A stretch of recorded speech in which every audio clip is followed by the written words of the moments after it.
오늘 본문 말씀 보겠습니다. 요한복음 2장 1절에서 4절 말씀 함께 합독하시겠습니다. 사흘째 되던 날 갈릴리 가나에 혼례가 있어 예수의 어머니도 거기 계시고 예수와 그 제자들도 혼례의 청함을 받았더니 포도주가 떨어진지라.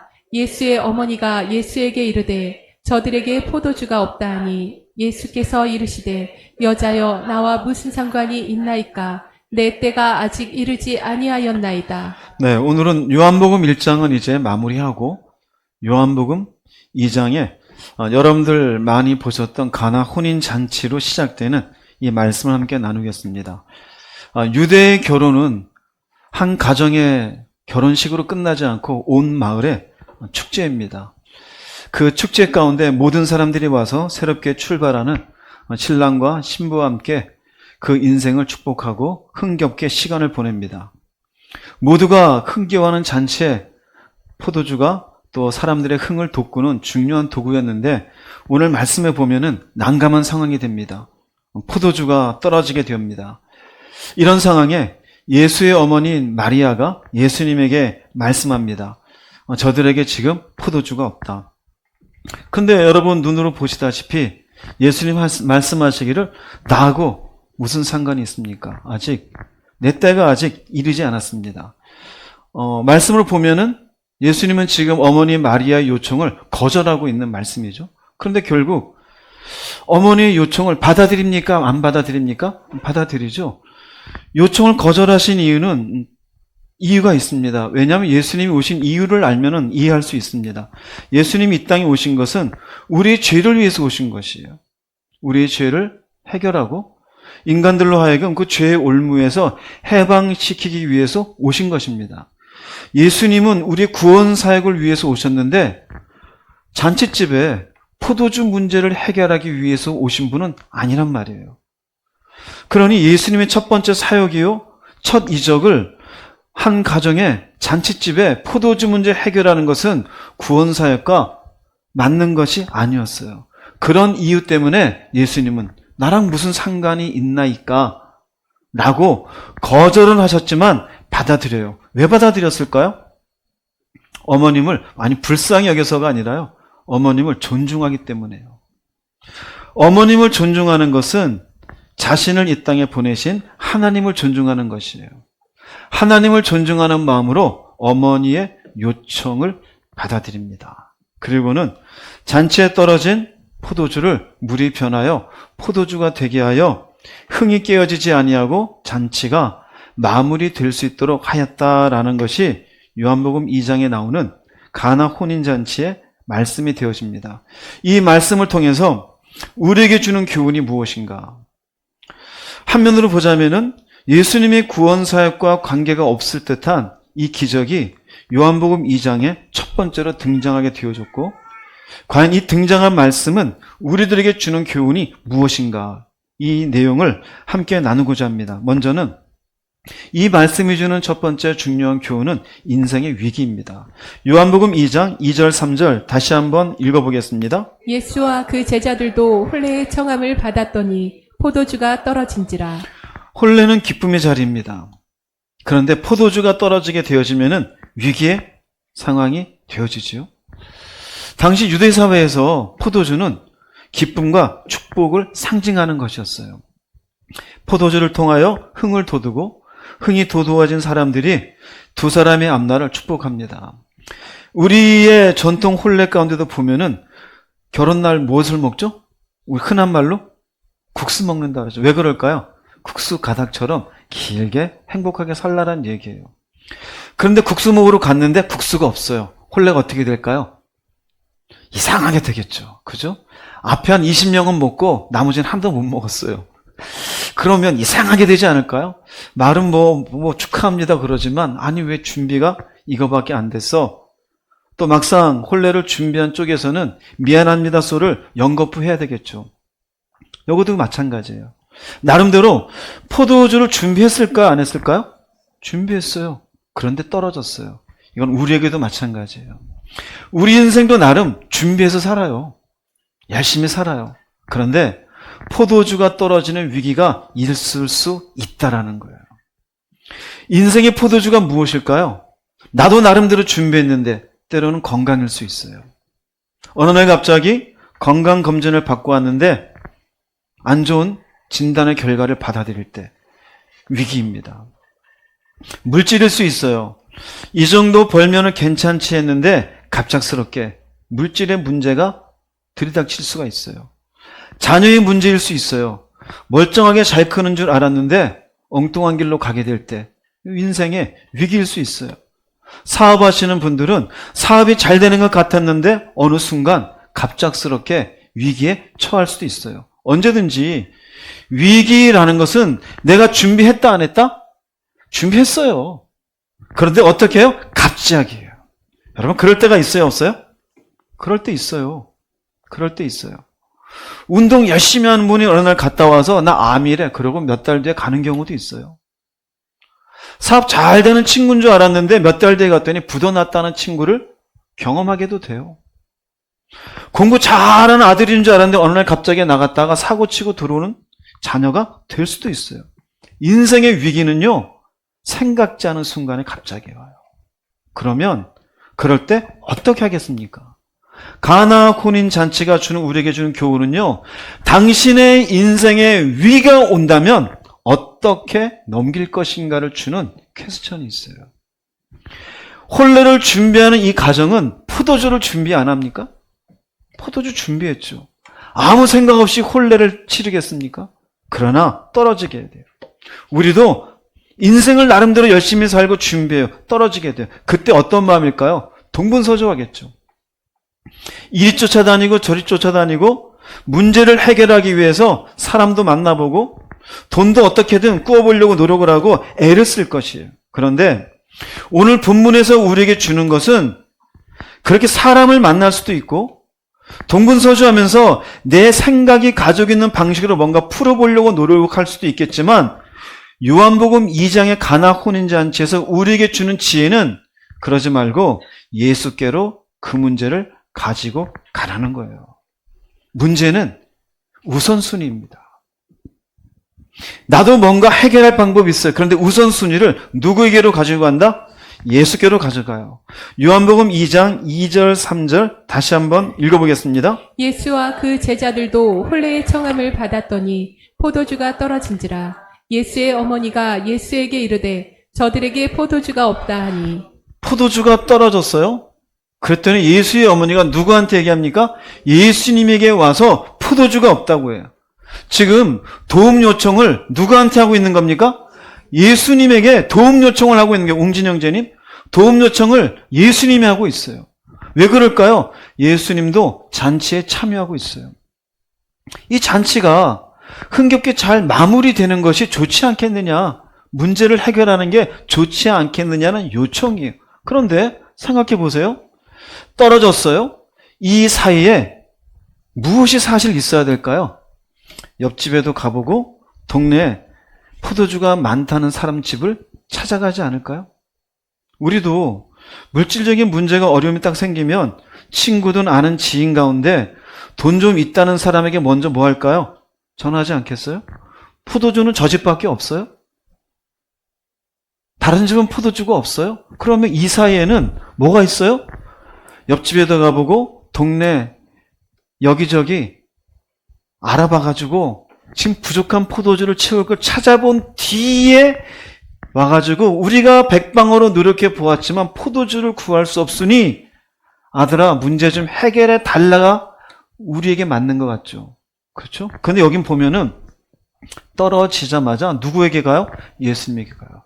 우리에게 중요해요. 이게 우선순위예요. 내가 방법이 있어요. 사람도 있어요. 뭔가 이렇게 저렇게 생각도 있어요. 그런데요, 우선순위 문제예요. 하지 말라는 게 아니에요. 사람 만나지 말고 인간적인 방법을 하지 말라는 게 아니에요. 이 문제를 함께 누구한테 가지고 와요? 예수님이. 이게 신앙인이에요. 내가 하겠습니다가 아니에요. 내 인생의 문제에 위기가 있는 것 주님께 가지고 옵니다.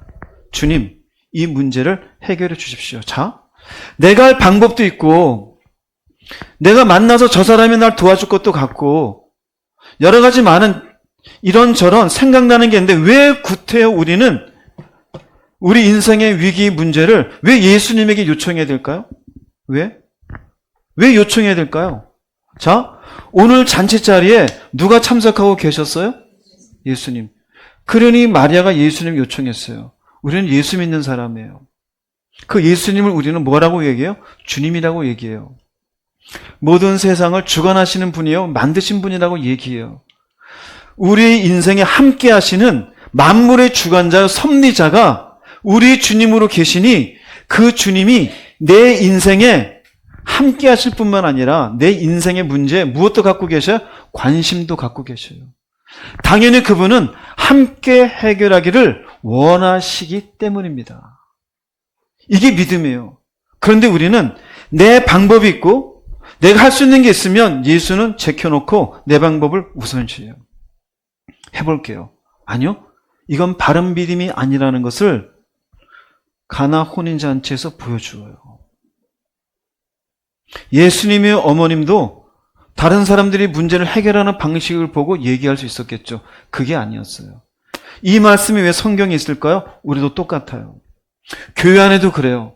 인생의 위기가 생기면 결국 두 부류예요. 주님께 나와서 이 문제를 놓고 기도하는 사람. 자신 나름대로 해결할 방식이 있다고 해서 기도고 뭐고 자기 마음대로 그 문제를 해결하기 위해서 동분서주하는 사람. 둘이에요. 누가 믿음 있는 사람일까요? 주께 나와 그 문제를 놓고 고민하는 사람. 예수께 나오는 사람. 우리 인생의 문제를 가지고 나아가면 하나님은 골치 아프다. 왜 나한테 가지고 왔냐 그러실까요? 성경은 결단코 그렇게 말씀하지 않습니다.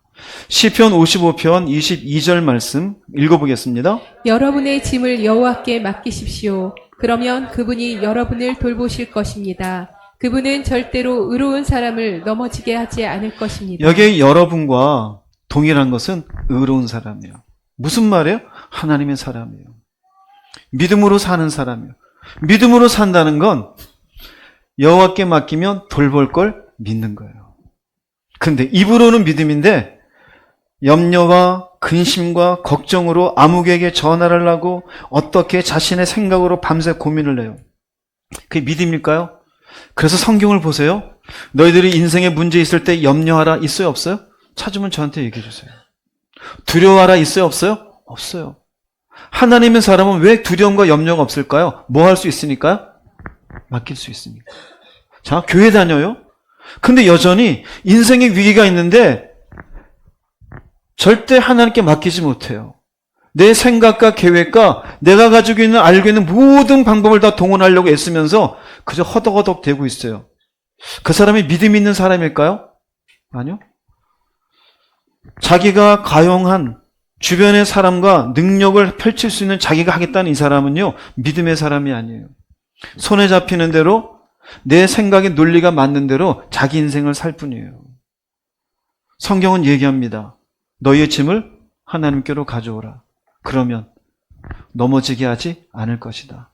그 믿음을 가지기에 먼저 하나님께 가지고 오고 그 문제를 하나님이 함께 해결해 주실 것을 믿으시기 바랍니다. 요한복음 11장 28절 29절 말씀 읽어보겠습니다. 무거운 짐을 지고 지친 사람은 모두 나에게 오너라. 내가 너희를 쉬게 할 것이다. 나는 마음이 온유하고 겸손하니 나의 멍에를 메고 내게 배워라. 그러면 너희 영혼이 쉼을 얻을 것이다. 무거운 짐도 있고 지친 사람이 있어요. 누구한테 오래요? 전부 다요? 주님께 오래요. 피곤하대요? 아니면 오지 말라 그래요? 그런 말 없어요. 그런 말 없어요. 단지 주님께 가는 사람 어떤 마음이 있어야 될까요? 믿음을 가지고. 예, 당신의 나의 주관자이십니다. 당신이 내 인생의 주인이십니다.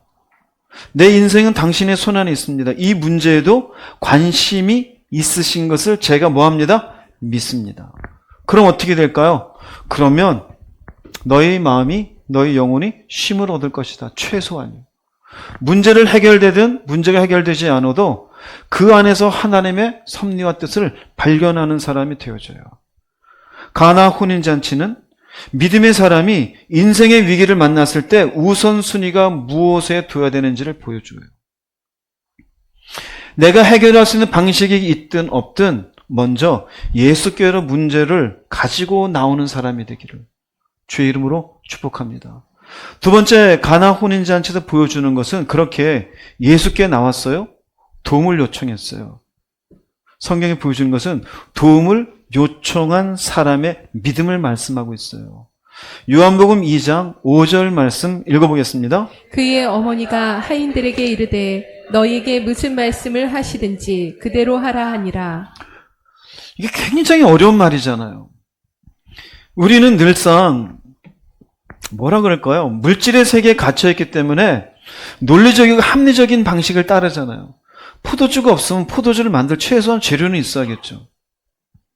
아니면 최소한 옆집이든지 아니면 멀리 떨어져 있는 누군가가 포도주 많이 갖고 있든지 빨리 정보를 통하여 그 포도주를 여기에 빨리 이동시키든 수송을 시키든 그럴 수도 있겠죠. 그런데 그것과 전혀 관계없이 무슨 말씀을 하시든지 그대로 하라. 무슨 말씀을 하시든지. 이거는 누구에 대한 믿음일까요? 예수님에 대한 믿음이에요. 마리아가 얘기하는데 예수님이 무슨 말씀을 하시든지 그 말씀을 하는 대로 하면은 이 문제는 해결될 것이다 라는 믿음이 있었어요. 중요합니다. 어떻게 이런 믿음을 가질 수 있었을까? 마리아가.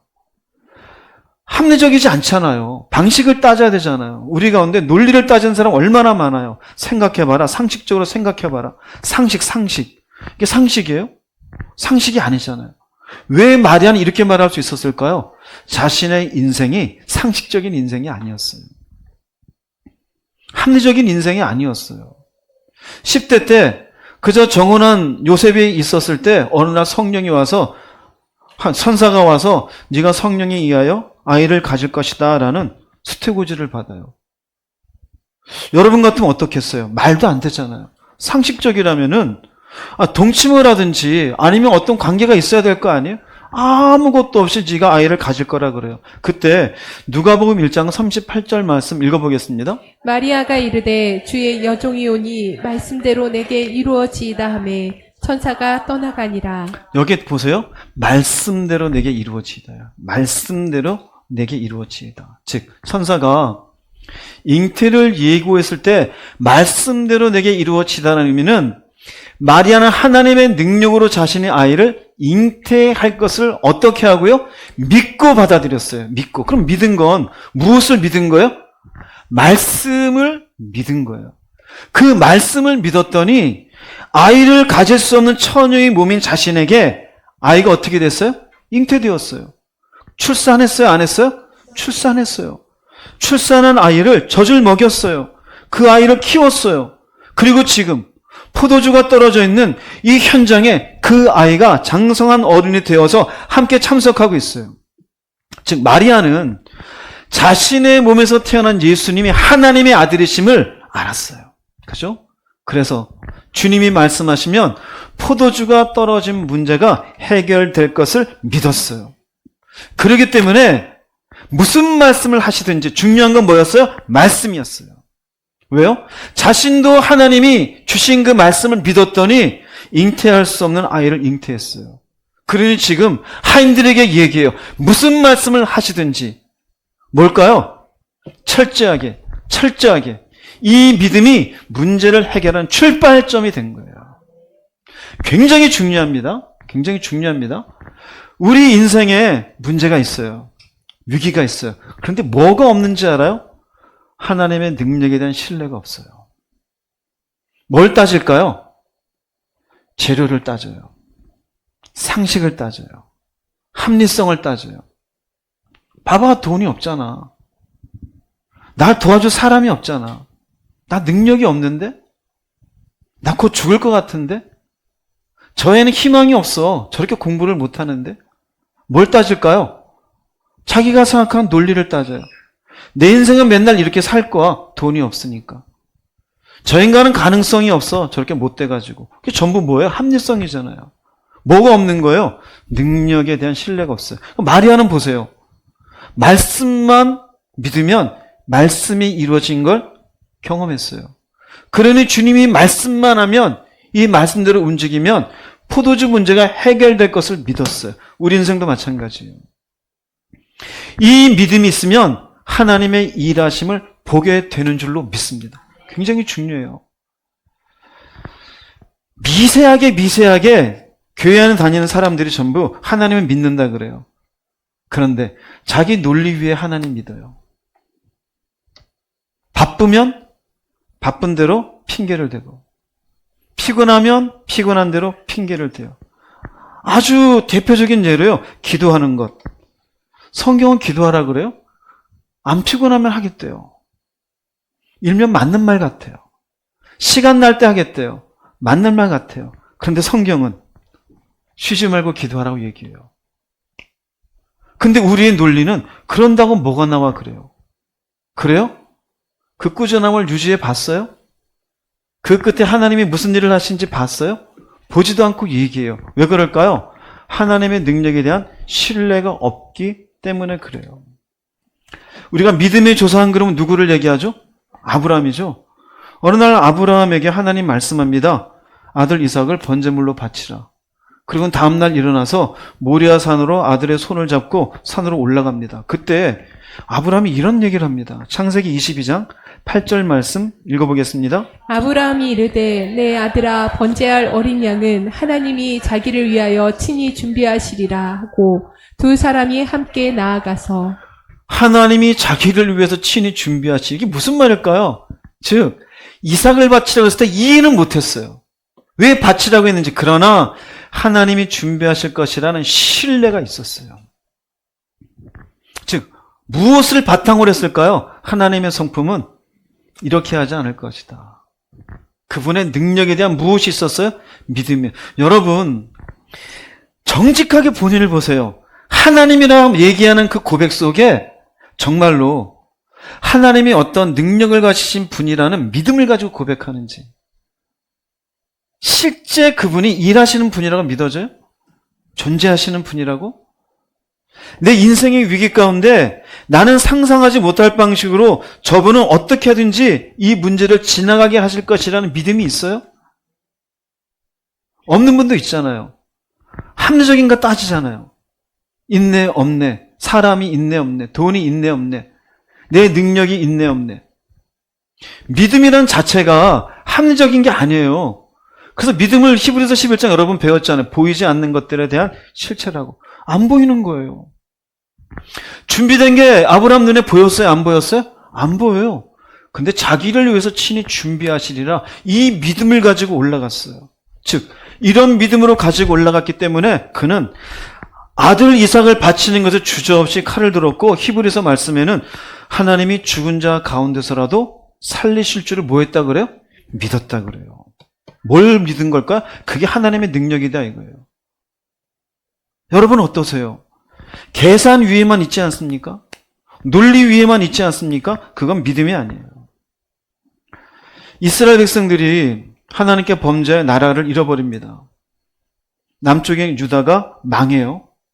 바벨론의 포로로 끌려갔던 소년들이 있었는데 그 가운데 우리가 잘 아는 사드락, 메삭, 아벳느고가 있었어요. 느부갓네살 그 바벨로니아의 왕이 신상을 만들어 놓고 이 신상에 절하지 아니하는 자는 풀무불 가운데 던져 넣어라 포고령을 내렸어요. 이 세 사람이 신상 앞에 절을 하지 않아요. 그러니 신하들이 일러 바치게 되어지고 결국 이 세 소년이 왕 앞에 끌려오게 되어집니다. 왕이 안타까워서 얘기합니다. 너희들 왜 그러느냐? 너희는 이러면 정말 죽을 수 있어.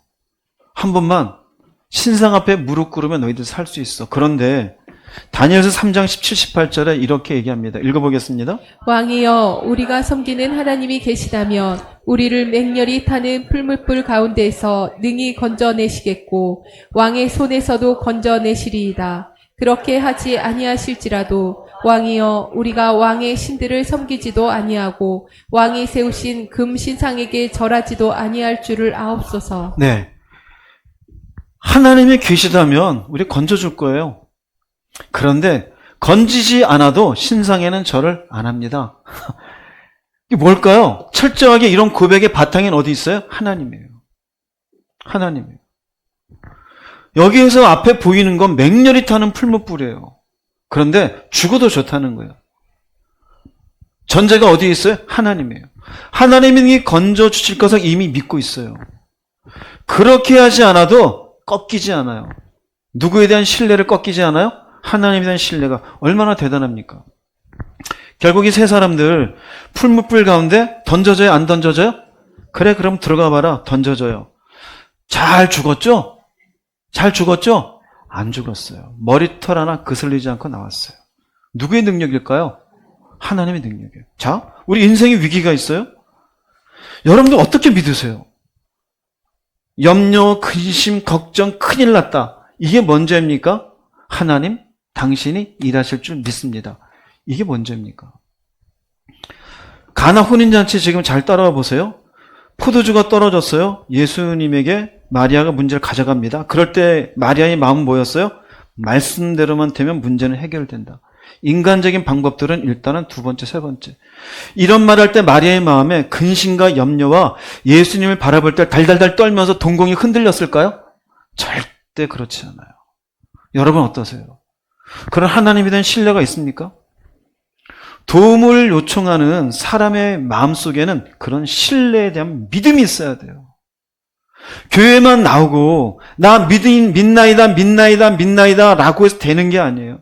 인격적인 그 하나님을 향한 철저한 신뢰를 가질 때 비로소 그 신뢰를 바탕으로 문제가 해결되어지는 출발점이 됨을 믿으십시오. 아브라함이 그랬잖아요. 지금 여기에 세 소년도 그랬잖아요. 성경에 나와 있는 하나님의 일들을 가만히 생각해 보세요. 모두가 그래요. 하나님의 그 능력 앞에 철저한 고백이 먼저 있었고 그 고백을 통하여 그 뒤에 누가 일하셔요? 하나님이 일하셔요. 자, 그럼 여기서 이런 고민이 생겨요. 나는 왜 이런 믿음이 없을까? 하나님의 능력에 대한 신뢰가 나는 교회 50년 다녔는데 왜 없을까? 혹시 여러분 가운데 나는 하나님의 능력에 대한 신뢰가 있습니다 하는 분 아멘 해보세요.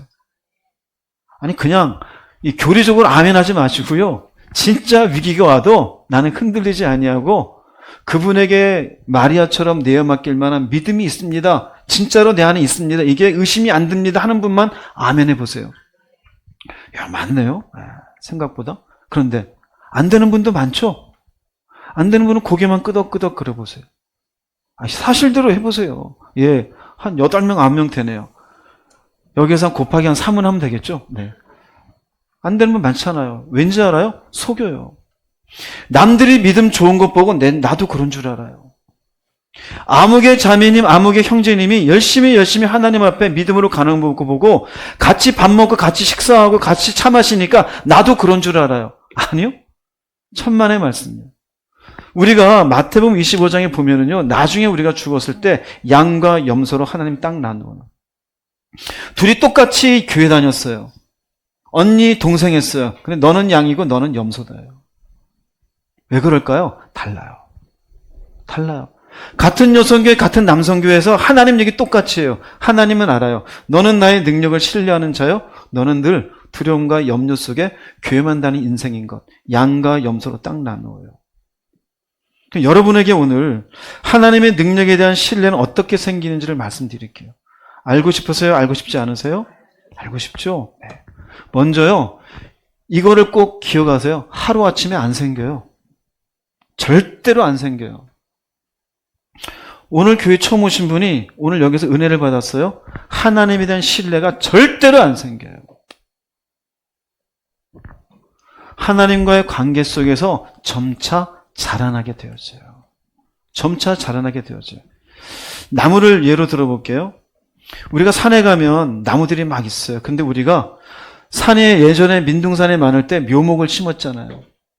묘목을 심은 것이 이렇게 있을 때 지나가다가 툭 건드리면 어떻게 될까요? 쓰러져요. 처음에 예수 믿죠? 조금만 인생에 바람 불면요, 의심이 가득해요. 기도할 줄도 몰라요. 예수 믿으면 다 잘 된다 그러는데 툭 쓰러져요. 그런데 거기에 바람을 맞고 해를 받고 비를 맞으면서 1년, 2년 지나가면 어떻게 될까요? 점점점 뿌리가 깊어져요. 나이테가 하나씩 둘씩 늘어가고 어느 순간은 발로 내리차도 넘어지지 않아요. 우리가 똑같아요. 하나님의 능력에 대한 신뢰는 예수 믿자마자 바로 솟아나지 않아요. 여러분 가운데 논리를 좋아하고 합리를 좋아하고 이성적인 판단을 좋아하는 분 잘 들으세요. 보이지 않는 하나님에 대한 신뢰는 보이지 않는 믿음의 기초예요. 이 믿음을 닦아내는 것이 신앙생활이에요. 나는 왜 이렇게 약해 빠진 묘목과 같은 어리석은 믿음의 삶을 계속할까? 오늘 말씀을 잘 들으세요. 하나님의 능력에 대한 신뢰는 어떻게 생기는가? 듣다 보면 내가 이래서 하나님을 신뢰할 능력이 없었구나 깨달으실 거예요. 반대로 말하면 그렇게 하면 돼요. 이 말씀 마음에 잘 새기시기를 주의 이름으로 축복합니다. 먼저는요, 하나님의 말씀을 가까이 하는 사람에게 신뢰가 생겨요. 시편 119편 130절 151절 읽어보겠습니다. 주의 말씀을 열면 빛이 비치어 우둔한 사람들을 깨닫게 하나이다. 여호와여 주께서 가까이 계시오니 주의 모든 계명들은 진리니이다. 네, 두 가지입니다. 주의 말씀이 열리면 우둔한 사람들이 어떻게 돼요? 깨닫게 돼요. 우둔한 사람은 몰랐던 사람이에요. 첫 번째 의미는요, 말씀을 통하여 그분의 전능하심, 신실하심, 그분의 사랑이 무엇이며 공의가 무엇이며 이 하나님에 대한 걸 알면 알수록 의심보다는 무엇이 생기게 되어져요? 신뢰가 생겨요. 즉, 내 백성이 지식이 없음으로 망한다는 것은 말씀을 통하여 하나님을 알지 못해서 망하는 거예요. 신뢰하지 못하는 거예요. 151절의 말씀은요, 여호와여 주께서 가까이 계시오니 주의 모든 계명들은 진리다. 말씀을 가까이 하는 사람에게 하나님이 가까이 계세요.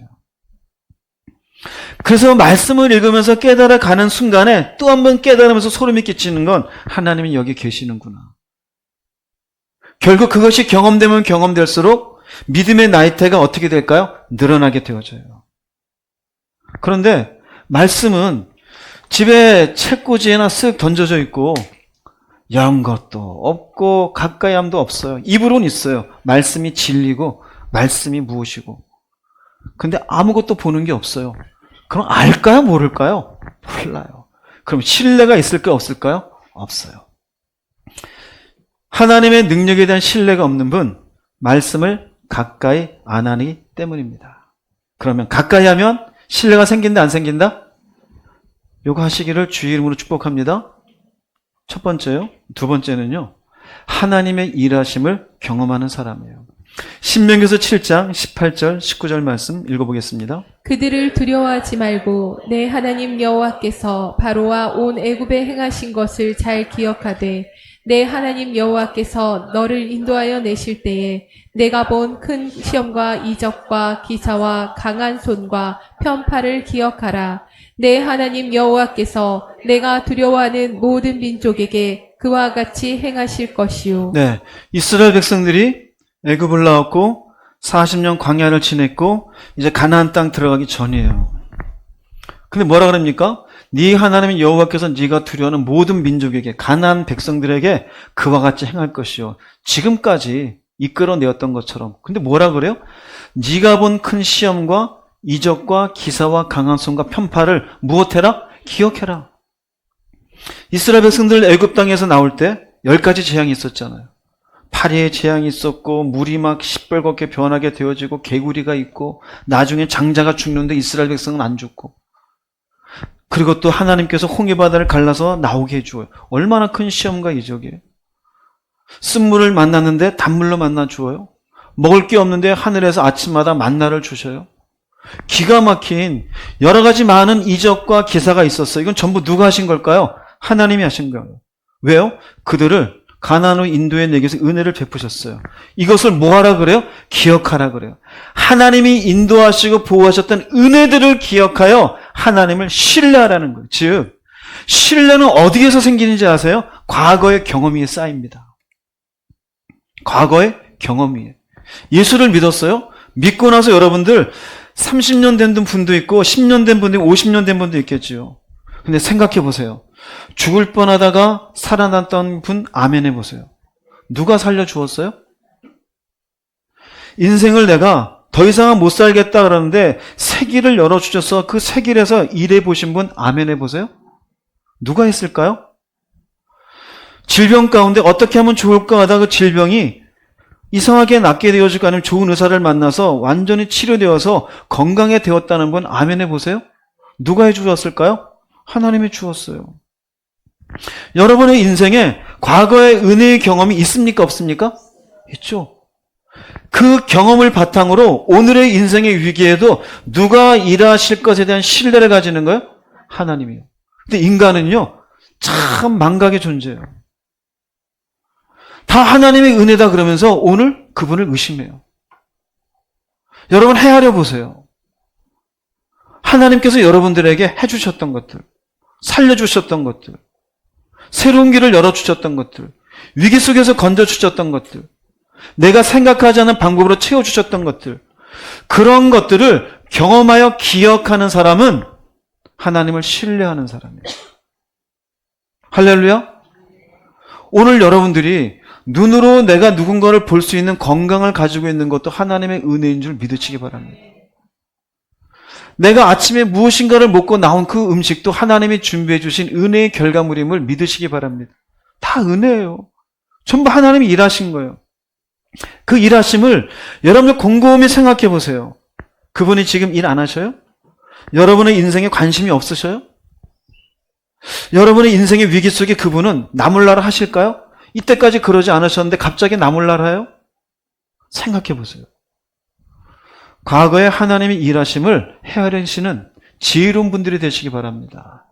그 경험 위에 신뢰는 쌓이게 되어져요.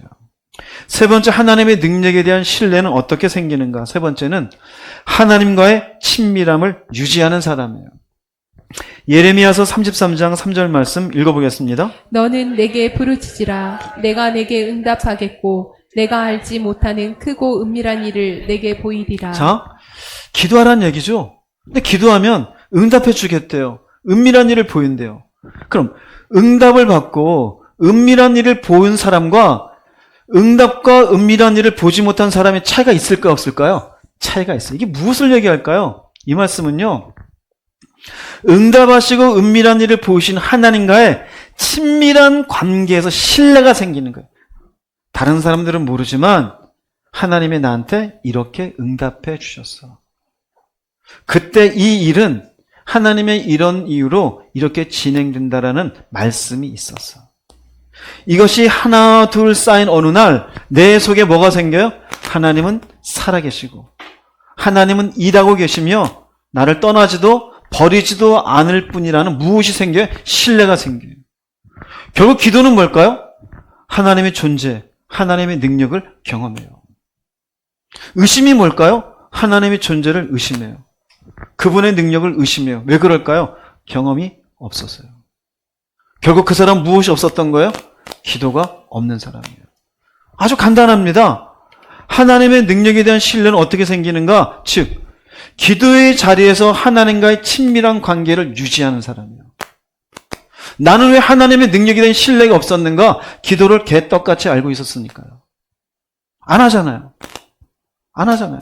그러니까 신뢰가 안 생겨요. 절대로 안 생겨요. 제가 장담합니다. 교회 나오는데 기도 안 하고 1000년을 나오면 그대로예요. 여전히 의심이 생겨요. 근데 우린 기도하려면 항상 어떤 마음이 생겨요? 하기 싫죠. 그거 이겨내시기를 주의 이름으로 정말 축복합니다. 이겨내셔야 돼요. 이겨내셔야 돼요. 꾸준해야 돼요. 그래서 그분 안에서 비밀을 간직하세요. 그 기도의 자리에서 그분의 존재가 무엇이며 능력이 무엇이었는지를 그 기도의 자리에서 꾸준히 유지하세요. 꾸준히. 그러면 인생의 위기가 닥쳤을 때 나한테 비밀한 일을 보이시며 응답을 하셨던 하나님인데 이 문제에 당연히 하나님이 일하실 것에 대한 무엇이 생겨요? 신뢰가 생겨요. 신뢰가. 할렐루야. 그 신뢰가 있으면 마리아처럼 그분이 이 일을 해결하실 능력에 대해서 조금도 의심하지 않고 바라보게 되어져요. 하나님과의 친밀함을 유지하는 사람은 하나님의 능력에 대한 신뢰를 가지게 되어져요. 여러분들 이미 지금 3가지 얘기했잖아요. 벌써 3가지 다 쓰러진 분들이 있죠. 아니, 2번째는 되겠네요. 은혜는 실컷 받고 의심하는 사람. 그걸 세상 말로는 배은망덕이라고 그러죠. 여러분들은 배은망덕한 인생이 되지 마십시오. 그래서 성경은 그렇게도 경건 생활을 강조하는 거예요. 세 가지 얘기했는데 벌써 말씀과 기도가 나왔잖아요. 네 번째 말씀드릴게요. 어디에서 신뢰가 자라는가? 고난과 연단 속에서 자라납니다. 도대체가 알려주려고 해도 알려고 하지도 않고 깨닫지를 못하니 너는 두드려 맞고 내가 누군지 이해해라 이거예요.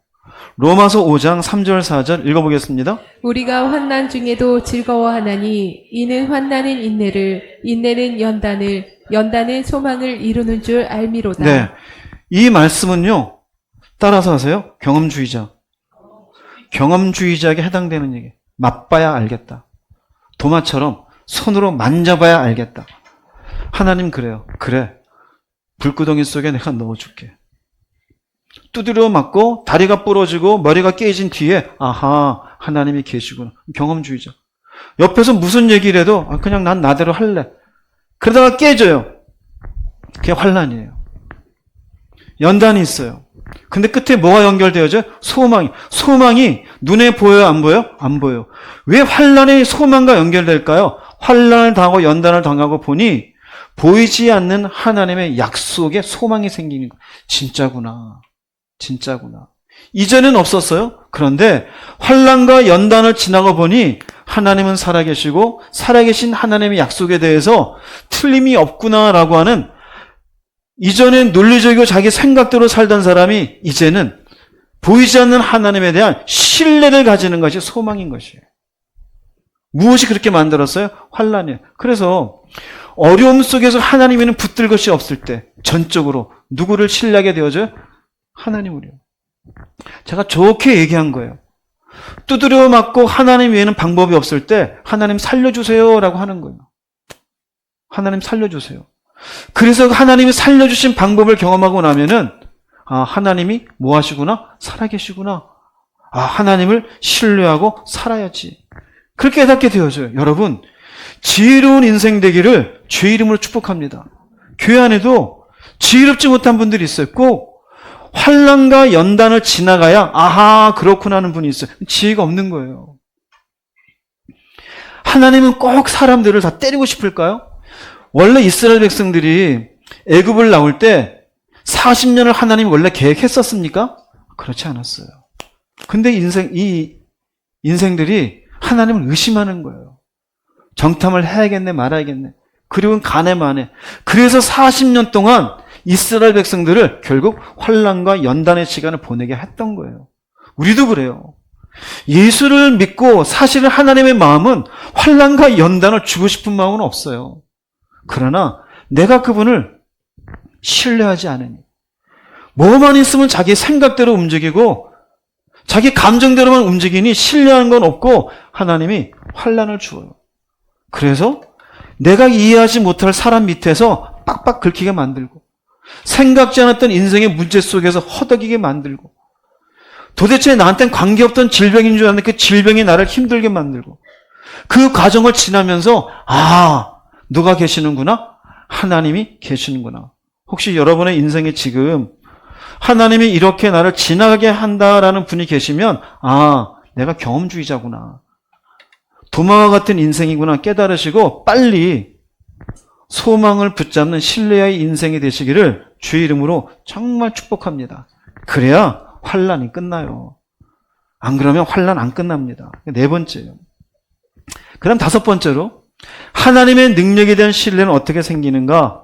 믿음의 공동체와 함께 할 때 자라납니다. 히브리서 10장 24, 25절 읽어보겠습니다. 서로 돌아보아 사랑과 선행을 격려하며 모이기를 패하는 어떤 사람들의 습관과 같이 하지 말고 오직 권하여 그날이 가까움을 볼수록 더욱 그리하자. 왜 서로 돌아보아서 격려할까요? 믿음으로 사는 것을 격려하는 거예요. 믿음으로 살 것을. 누군가가 옆에서 시리에 빠져 있어요. 그럴 때 옆에 있는 사람이 나도 예전에 그랬었는데 내가 이렇게 했더니 하나님이 하시더라. 그런 게 여러분들에게 힘이 됩니까? 안 됩니까? 힘이 돼요. 옆에 불평하는 사람과 10시간을 보내면 나도 모르게 불평이 나와요. 염려가 가득한 사람과 하루를 지내고 나면 나도 그 염려의 영향을 받아요? 안 받아요? 받아요. 그런데 은혜의 사람을 만나고 믿음의 사람을 만나면 내 속에서 어때요? 나도 믿음으로 살아보자는 마음이 생겨요, 안 생겨요? 생겨요. 즉, 다른 사람들의 간증과 믿음의 삶을 보며 나도 이렇게 살아봐야지라는 도전이 생기고 신뢰가 자라나게 되어져요. 이게 공동체의 유익이에요. 그런데 우리들의 공동체 가운데도 불평의 사람들만 어울리는 사람들이 있어요. 염려의 사람들하고만 어울리는 분들이 있어요. 가능한 믿음의 사람과 어울리세요. 할렐루야. 믿음의 사람과. 은혜의 고백을 하는 사람들과. 왜요? 그분들의 고백을 통해 도전을 받으며 하나님의 능력에 대한 신뢰가 생기게 되어집니다. 여러분은 또한 하나님에 대한 귀한 신뢰를 가지고 다른 사람들에게 좋은 믿음의 영향력을 끼치는 하나님의 사람들이 되기를 주의 이름으로 축복합니다. 이렇게 5가지예요. 하나님의 능력에 대한 신뢰, 말씀을 통해서, 내가 받은 은혜를 통해서, 기도를 통해서, 삶의 이런저런 고난을 통해서, 함께 믿음의 공동체로 만들어준 옆에 지체들을 바라보면서 신뢰가 자라게 되어져요. 독립주의자가 있어요. 나는 내가 알아서 해. 그분들 가만히 보세요. 어두워요. 결국 자기 인생 자기 마음대로 하다가 딴 길로 가요. 독립주의자가 되지 마세요. 공동체 안에서 여러분의 신앙을 좋은 도전 가운데 하나님의 믿음의 바운더리 안에서 세워져 갈 수 있기를 바랍니다. 하나님에 대한 신뢰가 있어야 하나님의 일하심을 볼 수가 있어요. 이게 3번째예요. 예수께 나와 문제를 맡긴 마리아의 믿음처럼 여러분에게도 하나님의 능력에 대한 온전한 믿음의 사람이 되어질 수 있기를 주의 이름으로 축복합니다. 4번째, 가나 혼인잔치니 우리에게 주는 교훈은 그대로 하라입니다. 요한복음 2장 5절 말씀 다시 읽어보겠습니다. 그의 어머니가 하인들에게 이르되 너희에게 무슨 말씀을 하시든지 그대로 하라 하니라. 이 말씀의 의미는 무슨 말씀을 하시든지라는 의미 속에는 너희가 이 말씀을 이해하든지 말든지가 되어져 있어요. 우리는 이해하는 것에 움직이려고 그래요. 근데 하나님 어때요? 이해하든지 말든지 너는 뭐 해라? 순종해라요. 이 말씀이 하인들에게 주는 마리아의 말씀이었어요. 하인들은 왜 그렇게 해야 될까요? 그럼 어떤 일이 생길까요? 왜 이런 다른 방식은 안 하고 왜 이런 걸 꼭 선택합니까? 이렇게 말을 해라 말아라? 그럼 말할 게 없어요. 근데 간혹 저한테 상담하신 분 보면은 기도하다 보니까 하나님 이거 하지 말라는데 내가 왜 하지 말아야 돼요? 내가 하지 말라 그랬습니까? 하나님 하지 말랬지. 자기가 기도하고 나한테 와서 물어요. 하나님 하지 말라는데 왜 하지 말아야 돼? 내가 그랬어요. 성경은 얘기해요. 따지지 말라고. 따지지 말라고. 기도하라면 기도하면 되고 하지 말라면 안 하면 되고 멈추라면 멈추면 되고 가라면 가면 돼요. 이거 안 하면 물질에 문제가 생기는데 내가 그 돈 달라 그랬습니까? 왜 나한테 와서 그래? 하나님 하지 말라 그러는데. 하인도 똑같아요. 하인도 무슨 말씀을 하시든지 그대로 순종해라. 그랬더니 예수님이 하신 말씀이 있었어요. 요한복음 2장 6절 진짜 이해가 안 되는 말씀을 하셔요. 2장 6절 7절 말씀 읽어보겠습니다. 거기에 유대인의 정결 예식을 따라 2-3통 드는 돌 항아리 6 놓였느니라. 예수께서 그들에게 이르시되 항아리에 물을 채우라 하신즉 아기까지 채우니. 정결 예식을 따른다는 의미는요. 유대인들이 있는 지금 이스라엘 지역은 사막 지역이에요. 그러니 조금만 바깥에 나오고 지금 우리가 운동화가 있고 양말을 신고 하지만 그 당시엔 그런 게 없어요. 그냥 샌들 같은 것들을 신고 다니니 발에 먼지가 가득하고 손에도 먼지가 가득해요. 그래서 귀가고 나면은 손을 닦고 손님이 오면 물을 내줘서 손을 닦고 발을 닦게 하고 또 식사 전에도 손을 닦는 것이 그게 정결 예식이에요. 2-3통 드는 돌 항아리라는 의미는 돌 항아리가 이렇게 물이 많이 담을 수 있는 커다란 항아리인데 대략 100리터 정도 된다 그래요. 100리터. 그러면 1리터짜리 피트병 몇 개 있는 걸까요? 100개가 있는 커다란 물 항아리가 6개가 있어요. 근데 지금 이 잔치집에 부족한 건 뭐가 부족해요? 포도주가. 근데 여기다 뭐를 채워요? 물을 채워요. 하인들은 이해가 돼야 안 돼요? 근데 물을 채워요? 안 채워요? 채워요. 이게 중요해요. 포도주를 만들려면 포도가 있어야 되잖아요, 일단. 근데 포도는 없고 맹물만 집어넣어요. 하나님의 유가 때로는 그래요. 먹고 살려면 돈이 있어야 되는데 그 일을 간둔할 때가 있어요, 없어요? 있어요. 내 자존심을 세우려면 뭔가 따지고 들어야 되는데 하지 말라 할 때가 있어요, 없어요? 있어요. 이해가 되지 않아요. 근데 어떻게 되는 겁니까? 그대로 하라입니다. 말도 안 되는 그냥 물을 갖다 부었어요. 그리고 놨더니 그 다음 예수님 뭐라고 또 말씀하신지 볼게요. 8절 9절 말씀 읽어보겠습니다. 이제는 떠서 연회장에게 갖다 주라 하심에 갖다 주었더니 연회장은 물로 된 포도주를 맛보고도 어디서 났는지 알지 못하되 물 떠온 하인들은 알더라. 하인들이 뭘 떠다 줬어요? 물 떠다 줬어요. 자, 물 들고 갈 때 마음이 어떨까요? 우리 흔한 말로 옌병, 내가 이걸 인생 잘못 태어나서 여기 가서 내가 말도 안 되는 짓거리를 내가 지금 이러고 있는구나. 그러지 않겠어요? 여러분, 하나님께 순종할 때 마음이 꼭 그래요. 괜히 예수 믿어서 내가 왜 때려쳐야 되지? 내가 저 사람을 쏘아붙일 수 있는데 내가 왜 참아야 되지? 내가 내 방법으로 할 수 있는데 왜 멈추라 그러지? 억울할 때 있어요. 나는 뭐 입이 없는 줄 알아? 나는 뭐 다른 방법이 없는 줄 알아? 그런데 어떻게 합니까? 그냥 물 떠다 줘요. 에라 모르겠다. 나는 누구고 내가 어디로 가고 뭔지 모르겠다. 그냥 가요, 그냥. 자, 떠다 준 것은 물이었어요. 그런데 물이 변해 뭐가 되었어요? 포도주가 되었어요. 중간에 무엇이 있을까요? 순종이 굉장히 중요합니다. 굉장히 중요해요. 원래는 물이에요. 물을 포도주로 만든 건 누구였을까요? 물론 주님이죠. 무엇을 통하여 물이 포도주가 되는 능력을 발휘했을까요? 순종이에요. 즉, 하나님의 능력은 말씀에 대한 순종으로 나타나요. 기도를 하다가 하나님의 말씀을 받았어요. 그분의 뜻. 사람들과 대화하는 가운데 뜻을 받았어요. 말씀을 보다가 여러 가지 방식이 있겠죠. 근데 이해는 했대요. 근데 못하겠다 그래요. 능력이 안 나타나요. 절대 안 나타나요. 그런 사람들은 그냥 물은 물이에요. 누군가가 물이 변해서 포도주 됐다라면은 난 도저히 못 믿어. 난 할 수가 없어. 왜요? 자기 이성은 여기에 멈춰 있으니까. 여기에 멈춰 있다는 의미는 순종이 있다 없다? 없어요. 무엇이 먼저인 거예요? 자기 이성적인 판단이 먼저인 거예요. 자, 순종하단 말을 볼게요. 순종하단 말. 휘파코라는데요. 휘포예요, 원래 휘포. 근데 오하고 아하고 모음이 두 개 뭉치면 앞에 오가 사라져요. 아코우가네요. 이건 듣는다예요. 아래에서 듣는다. 무슨 아래에서 듣는 걸까요? 나한테 말하는 상대방의 권위 아래에서 귀를 기울여 듣고 적극적으로 행동하는 태도가 순종하다예요. 중요한 단어는 권위입니다. 나랑 똑같은 존재가 아니에요. 부모님이 얘기해요. 너 가서 두부 한 번 사와라. 엄마는 손이 없어? 이건 뭘까요? 맘먹자는 거죠. 누구의 권위를 인정하는 거예요? 엄마의 권위를.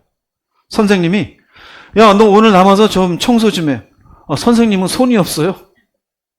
누구의 권위를 인정하네요? 선생님의 권위를 인정하네요.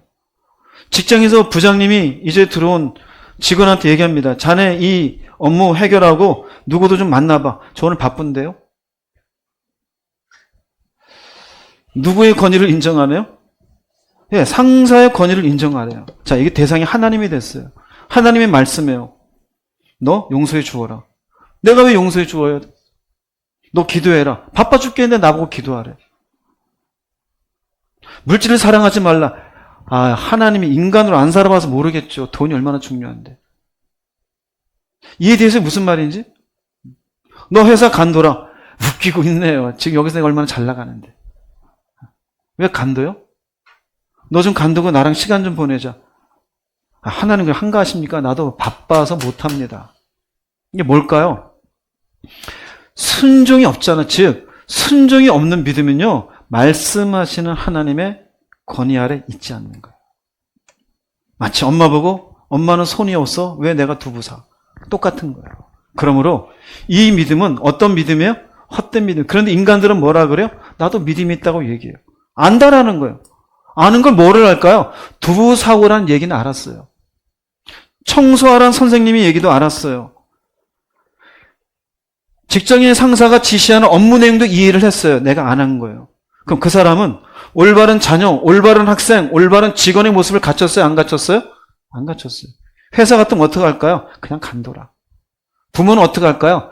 기퉁뱅이 한 대 맞는 거예요. 선생님은요, 예전 같으면 매를 한 대 때리겠죠. 믿음 안에서 뭘까요? 헛된 믿음이에요. 그래서 야고보서는 얘기해요. 행함이 없는 믿음은 영혼 없는 몸이 죽은 것 같이 무슨 믿음이다? 죽은 믿음이라 그래요. 행함은 당연히 순종을 얘기합니다. 죽은 믿음이에요. 왜요? 순종이 없으면 결국 하나님의 능력이 나타나지 않아요. 왜 나타나지 않아요?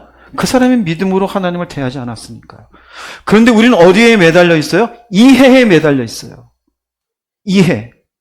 순종이 없는 믿음은 그냥 이해만 하고 있어요. 기도하는 법 알아. 하나님의 능력 알아. 하나님의 심판 알아. 전능하신 것 알아. 도와주시는 것 알아. 기도해야 되는 것 알아. 말씀 봐야 되는 것 알아. 근데 그 다음 뭐가 있어요? 그러나 피곤해서. 그러나 나도 살아야 되니까. 그러나 뭘까요? 하나님의 건의 아래 있지 않는 거예요. 그 건의 아래 귀를 기울이지 않아요. 당연히 그 사람의 인생엔 하나님의 일하심이 있다 없다? 없어요. 하나님의 일하심이 없으니 더욱더 그분에 대한 신뢰가 있다 없다? 없어요. 그러니 더욱더 이 사람의 믿음은 어떻게 될까요? 점점 더욱더 불순종으로 가게 되어져요. 빈익빈 부익빈입니다. 그래서 있는 자는 더 받게 되어지고 없는 자는 있는 것까지도 빼앗기게 되어져요. 순종의 사람이 되십시오. 할렐루야. 순종을 보여주는 거예요. 요한복음 2장은요. 자, 그러면 그대로 하라라는 이 순종에 대한 말씀이 우리에게 주는 교훈을 볼게요. 잘 들으세요. 내 뜻이 우선이 아니에요. 하나님의 뜻을 우선시하는 결단을 하십시오. 꼭 인정하세요. 나에게 말씀하신 그분은 전능자예요. 주관자이시고 창조주이셔요. 내가 따지면서 뭔가 딜을 할 수 있는 대상이 아니에요. 그래서 우리는 종이고 그분은 주인이셔요. 그분은 창조주고 나는 피조물이에요. 그러니 그분이 말씀하시면 이해가 돼요, 안 돼요? 이게 아니라요. 내 뜻은 꺾고 하나님의 뜻을 우선시할 수 있어요. 이게 뭐예요? 하나님의 권위를 존중하는 거예요. 창조주의 권위. 섭리자의 권위. 즉, 내 생각이 옳다는 사람에겐 결단코 하나님의 능력이 나타나지 않아요. 우리가 무리변의 포도주 되는 이 요한복음 2장으로 놓고 하인들이 예수님께 따지고 있었다면 기적이 있을까 없을까? 기적은 없어요. 당신이 직접 떠다 주십시오. 우리 보고 물 갖다 부으라 그래 놓고 이걸 떠주라 그럽니까? 당신은 손이 없습니까? 발이 없습니까? 그랬으면 능력이 나타나지 않아요. 우리가 그래요. 교회 안에도 그래요. 아는 건 기가 막히게 잘 알아요. 그런데요, 그분의 권위를 존중하진 않아요. 그러니 그의 삶이 늘 허덕거려요. 가만히 얼굴을 봐도 염려가 가득해요. 그런 성도들이 있어요. 조금만 앉아서 5분만 얘기하면 염려와 근심과 세상에 대한 불안으로 얘기하는 사람들이 있어요. 하나님의 능력은 아무것도 없어요. 얘기하다 보면 이해는 다 해요. 하나님이 어떻고, 기도는 어떻고, 성령은 어떻고. 왜 그래요? 자신의 뜻을 하나님의 뜻보다 우선시해서 그래요. 두 번째로 그대로 하라는 말씀에 주는 의미는요, 하나님의 뜻이 있다면 지체하지 마십시오. 즉시로 순종하십시오. 물을 붓게 하고 물을 떠다 주라 그럴 때 이걸 어떻게 할까? 하인들이 모여서 야, 우리 회의 좀 하자. 일로 와봐. 그랬더니 거기서 누구는 떠다 주자, 누구는 안 떠다 주자. 야, 다수결로 하자. 야, 그러면 안 되지. 비밀 투표하자. 이러고 앉아 있었으면 예수님이 그 꼴을 보고 능력을 행하셨을까요? 안 하셨겠죠. 근데 우리가 그래요. 할까? 여러분, 여기서 지체하는 이유가 뭘까요? 이해가 안 되고 손해가 있는 거예요. 즉, 불편하거나 손해가 있어도 순종하십시오. 신앙생활은요, 불편을 감수하는 사람이에요. 기도하는 거 불편하죠? 해보세요. 3년만 꾸준히 하면 여러분의 인생이 달라질 겁니다. 하나님의 말씀을 진중하게 하루에 몇 장이라도 읽어보세요. 1년만 지나면 여러분의 믿음의 두께가 다를 겁니다. 근데 순종하지 않아서 그래요. 자꾸 하나님이 내게 요구하면 싫다 그래요. 불편하니까. 손해가 있으니까. 그러나 그대로 하라는 것은 그런 게 있어도 그대로 순종하라는 거예요. 세 번째로는요, 선택적 순종은 순종이 아니에요. 내가 할 수 있는 것만, 내가 이해되는 것만, 나한테 편한 것만, 그건 자기중심적인 거예요. 내 마음에 드는 것만 순종하는 것은 순종이 아니에요. 하인들이 모여가지고 물은 갖다 부었어요. 떠다 주라는데 이건 내가 할 게 아니야. 불편해. 그건 순종이 아니에요. 여러분 어떠세요? 교회 와서 예배는 드려요. 그러나 일상 속에서 적용해야 될 말씀은 불순종이에요. 그건 순종이 아니에요. 성교에 모여가지고는 천사 같아요. 집으로 돌아가서는 집안 사람들 피하는 대상이 돼 있어요. 그럼 뭘까요? 말씀에 대한 순종이 없는 거죠. 선택적 순종은 순종이 아닙니다. 그대로 하라는 말씀이 우리에게 주는 거예요. 성경에 있는 말씀 볼게요. 여호수아서 6장 3절 5절 말씀 읽어보겠습니다. 너희 모든 군사는 그 성을 둘러 성 주위를 매일 한 번씩 돌되 엿새 동안을 그리하라. 일곱째 날에는 그 성을 7번 돌며 백성은 다 큰 소리로 외쳐 부를 것이라. 그리하면 그 성벽이 무너져 내리리니 백성은 각기 앞으로 올라갈지니라. 하나님이 주신 방법이에요. 자, 여기에 선택적인 순종이 있었어요? 없었어요? 없었어요. 지체 없이 그대로 합니까? 아니면 백성들이 모여서 회의를 했습니까? 그런 거 없었어요. 여기 백성들이 성을 돌면서 자기들끼리 야, 이거 잘못된 거 아니야? 회의합니까? 안 합니까? 그런 거 없어요. 그대로 이 말씀 그대로 했을 때 여리고성이 정말 어떻게 됐을까요? 무너져 내렸어요. 여호수아를 비롯한 200만 명의 이스라엘 백성들은 여리고성이 이런 방식으로 무너질 거라고는 생각도 하지 않았어요. 순종은 그런 거예요. 내 눈앞에 일도 보이지 않아요. 무엇을 해야 될지도 몰라요. 그런데 순종하는 거예요. 그러면 하나님이 일하셔요. 누가복음 5장 4절 6절 말씀 읽어보겠습니다. 깊은 데로 가서 그물을 내려 고기를 잡으라. 시몬이 대답하여 이르되 선생님 우리들이 밤이 새도록 수고하였으되 잡은 것이 없지만은 말씀에 의지하여 내가 그물을 내리리이다 하고 그렇게 하니 고기를 잡은 것이 심히 많아 그물이 찢어지는지라. 베드로 얘기죠. 밤새도록 잡아봤어요. 이 사람은 전문가예요. 근데 고기를 못 잡았는데 비전문가가 와서 다시 가서 그물을 내리래요. 그랬더니 어떻게 합니까? 말씀에 의지하여. 똑같죠? 똑같잖아요? 말씀 주신 주님이 감동을 주셨으니 그 말씀에 의지하여 그대로 순종해요. 여기에 대드는 게 있습니까? 따지는 게 있습니까? 지체하는 게 있습니까? 없어요. 그대로 가서 그물을 던졌을 때 그물이 찢어질 정도로 고기를 많이 잡게 되어져요. 이게 순종이에요. 아무리 내가 말씀을 이해하고 있어도 순종이 없으면 그 결과는 보지 못해요. 여러분, 순종을 귀하게 여기기를 주 이름으로 축복합니다. 이해해서 순종하는 게 아니에요. 말씀하신 분이 누구인지를 믿고 순종하는 거예요. 그랬을 때 그 순종은 놀라운 결과를 주어줘. 그 결과를 보겠습니다. 요한복음 2장 9절에서 10절 말씀 읽어보겠습니다. 연회장이 신랑을 불러 말하되 사람마다 먼저 좋은 포도주를 내고 취한 후에 낮은 것을 내거든 그대는 지금까지 좋은 포도주를 두었도다 하니라. 최고의 포도주는 누가 만들었어요? 예수님 만든 거예요. 즉 하나님은 최고의 것을 예비하셔요. 우리는 그 방법이 뭔지 몰라요. 그런데 그 방법은 완전해요. 가장 최고의 결과를 주셔요. 근데 우리는 어떤 생각해요? 내가 지금 머리에서 짜낸 방법이 최고라 생각해요. 여리고성을 칠 때 모세하고 이스라엘 백성들이 모여가지고 아니면 여호수아하고 이스라엘 백성들이 모여가지고 그들이 낸 방식하고 하나님 방식하고 비교가 될까요? 비교가 안 돼요. 근데 우리는 또 생각해요. 또 고민해요. 그래서 순종을 안 해요. 순종해 보세요. 그분은 최고의 결과로 우리에게 안겨주십니다.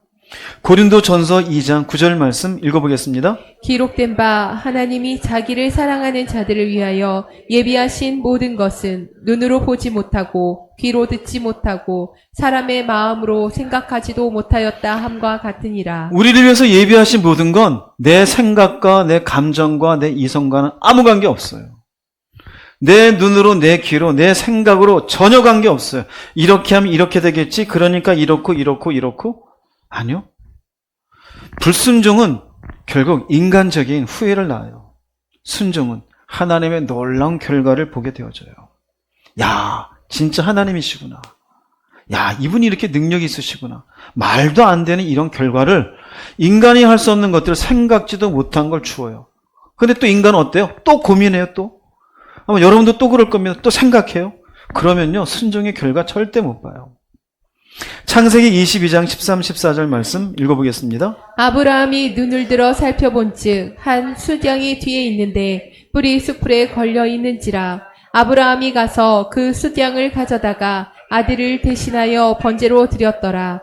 아브라함이 그 땅 이름을 여호와 이레라 하였으므로 오늘날까지 사람들이 이르기를 여호와의 산에서 준비되리라 하더라. 예.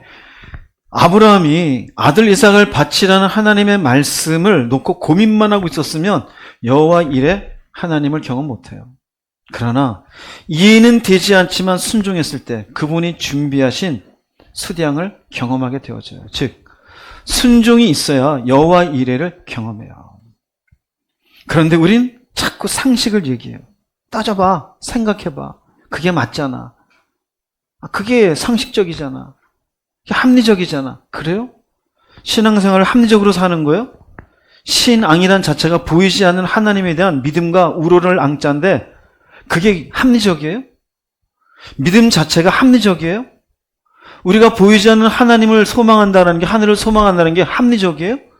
어차피 여러분들이 교회를 나오는 순간 비상식적이고 비합리적인 것을 바라보고 나오신 거예요. 근데 참 똑똑하게 살라 그래요. 하나님의 요구하신 말씀 앞에 똑똑한 척을 해요. 자기가 창조주인 것처럼. 모든 만물을 지으셨으며 그 만물 가운데 당신의 섭리로 끌어가시는 그분의 그 깊으신 능력과 은혜는 일도 헤아릴 줄 모르면서도 또 오늘 또 고민을 하고 또 자기 계산을 해요. 그럼 순종할 수 있을까 없을까요? 순종하지 못해요. 순종이 있어야 여호와 이레를 경험할 수 있습니다. 자, 오늘 말씀 생각해 보세요. 문제가 생겼어요? 예수님에게 요청했어요? 예수님에 대한 믿음, 신뢰를 가지고 있었어요? 이 신뢰를 가지고 그대로라는 말씀 그대로 순종했더니 놀라운 결과, 상상도 못한 결과가 있었어요. 우리 인생이 그래요. 먼저 여러분의 인생에 위기가 있습니까? 있을 수도 있잖아요. 어떡할 거예요? 내 방법으로 해결하고 있어요, 지금? 싸우고 있습니까? 예수님께 가지고 나오십시오. 신뢰가 없습니까? 지금부터 신뢰 있는 순간까지 자신을 훈련시키세요. 말씀의 훈련을 하고 기도의 훈련을 하며 공동체 안에서 자신이 어떤 사람이 돼야 될지를 고민하고 만들어 가세요. 그저 교회만 왔다 갔다 한다고 신뢰는 저절로 생겨나지 않아요. 그 뒤 내게 개인적으로 주시는 말씀에 순종해 보세요. 손해가 있더라도, 기분이 나쁘더라도 해보세요. 그러면 놀라운 결과가 주어집니다. 그게 뭐예요? 여호와 이레를 만날 수 있습니다. 여러분 모두가 이렇게 될 수 있기를 주의 이름으로 축복합니다. 결론을 내리겠습니다. 요한복음 2장 11절 말씀 읽어보겠습니다. 예수께서 이 첫 표적을 갈릴리 가나에서 행하여 그의 영광을 나타내심에 제자들이 그를 믿으니라. 네, 첫 표적이에요. 처음에는 본인이 이 땅에 오신 사역과 관계가 없었지만 이 표적을 나타내셨어요. 그런데 이 말씀은 요한복음을 쓴 요한이 성령의 감동하심으로 고백한 거예요. 원래 주님의 마음은 그렇지 않았지만 이 과정을 통해서 결국 그분의 영광이 드러나게 되었고 제자들이 그를 믿었다는 거예요. 자, 여기서 중요한 게 있습니다. 내가 하나님께 순종해서 결과를 봤어요. 그 결과는 누가 하신 거예요? 그러므로 누가 영광 받을까요? 두 번째 물어볼게요. 내가 머리 써서 좋은 결과를 받았어요. 누가 한 거예요? 내가. 그럼 누가 높아져요? 내가 높아져요. 하나님은 철저하게 당신이 영광 받기를 원하십니다. 주님이 일하신 목적은 당신이 누구인지 알아가고 믿게 하기 위함이에요. 우리도 그래요. 위기가 왔어요? 이 위기 속에 왜 하나님이 당신의 능력으로 해결되기를 원하는지 아세요? 하나님을 더욱더 신뢰하는 인생이 되게 하기 위해서요. 그 위기를 통하여 내 믿음을 더욱더 단단하게 하며 하나님이 누구인지를 알아가 더욱더 하나님께 영광 돌리는 인생이 되게 하기 위해서 위기 또한 지나가게 하신다라는 것이 가나 혼인잔치니 우리에게 주는 결론이 되어져요. 근데 우리 편에서는 인생의 위기는 그저 나한테 이익적인 것으로 아니면 내가 해결하는 것으로 생각해요. 아니요. 위기가 왔습니까? 생각하세요. 이걸 통해 하나님이 일하시려고 하는구나. 하나님이 영광 받으시려고 하는구나. 하나님, 이 과정을 통해 제 믿음이 단단해지게 해 주십시오. 할렐루야. 그런 여러분 되십시오. 인생의 위기에서 이전까지 내가 가졌던 인간적인 방법이 아니라 주님의 방법으로 이 위기를 통하여 더욱더 주님을 신뢰하는 여러분 모두가 되어지기를 주님